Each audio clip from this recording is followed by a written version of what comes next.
Okay, so this is the King meeting elders here at the moment at the National Centre of Indigenous Excellence. Let's have a listen in.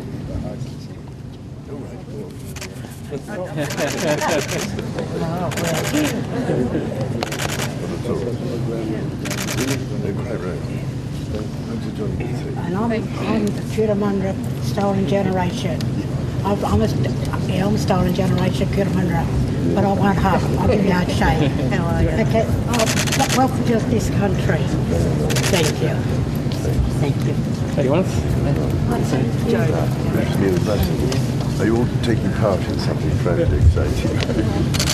So you're all involved in this? So they're all here to see you, but Your Majesty? Yeah, to see you. Yeah. So if we can come over here, then we've got a couple of performances. Welcome, Your Majesty. Lovely to meet you.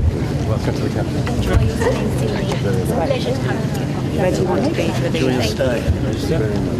On a daily basis. Glad to have you. So where do you want to be? Okay, so we're seeing that meet and greet taking place and a performance soon to take place there as well. But Isabella, I mean, you are the former Europe correspondent. How do these pictures, I mean, we've seen that meet and greet taking place there and of course the bigger crowds we get in the public meet and greets. When they are shown to the media back in Britain, how are they received there? Well, before we get to that, I just want to point out, you and I were just talking about, will the King have to have tough conversations with the First Nations community when he's here? And what we just heard is he was just meeting stolen generation survivors who explained their experience. So I think there's no way he can avoid confronting this, talking about it, goes home, thinks about it, the impact of colonisation on First Nations people. So I think what we just saw is that there's no way to avoid it if you come here and you're talking to the community, and just by engaging, telling their story, it's putting it very front of mind, isn't it? Yeah. I think what was really interesting with what we saw yesterday was those pictures just blew up. They were all over the world. It was the lead story on BBC, and I think it's quite shocking to some people in the UK. They view their king very differently. The royal family is still very well loved. We had the British Prime Minister come out and defend the king, and it's probably also important to remember he's still going through cancer treatment, and his cancer treatment, also Princess Catherine has been going through cancer treatment, and that has really fostered a sort of newfound love, affection and sense of protection, I would say, in the UK for the royal family. So I think what's happened yesterday was quite shocking and will affront some people all over the world. So these are the live pictures we are bringing you. At times we're bringing the split screen because they're at different engagements here. So we have the King here at the National Centre of Indigenous Excellence in Sydney, and the Queen is at the OzHarvest facility there, where she's been helping to prepare some food. She has actually done that before, so she knows what to do there, preparing that fresh food for those in need. And this is the King meeting and greeting here as they await this performance at the National Centre of Indigenous Excellence. So I have Isabella Higgins in the studio with me at the moment. Isabella, broadly speaking, when we take into account the warm welcomes that we saw there, the difficult conversations, and of course what happened yesterday with Lidia Thorpe being removed from that parliamentary reception, broadly speaking, how would you say this tour has gone? It had to be a quick one due to the King's health.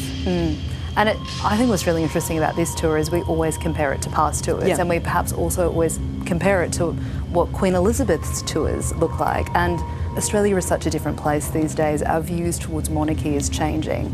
So on this tour, I would say it's been quite a pared back royal tour, and the crowds that we've seen are quite pared back as well.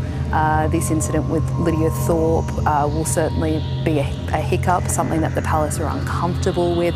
It will probably taint the view of the trip from the palace's perspective.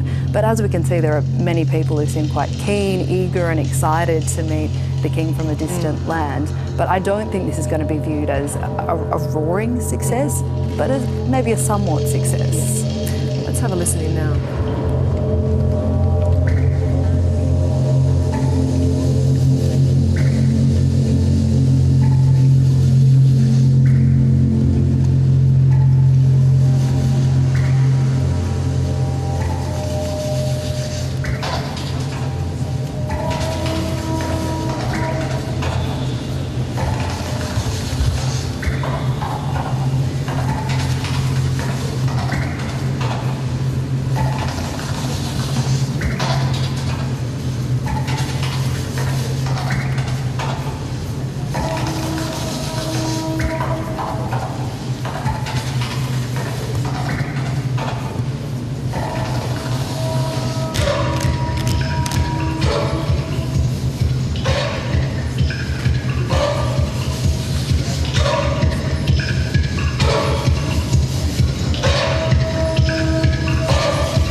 we're watching this performance here as the King Watch is on there, and this is live from the National Centre of Indigenous Excellence in Sydney, where the King is making that stop there. This is a not-for-profit social enterprise which is creating opportunities for First Nations people. So he's been received there, and at the same time, Queen Camilla is at the OzHarvest facility. A short moment ago we saw her sitting down to some freshly prepared food. That's what they do there for those in need. So those two visits taking place.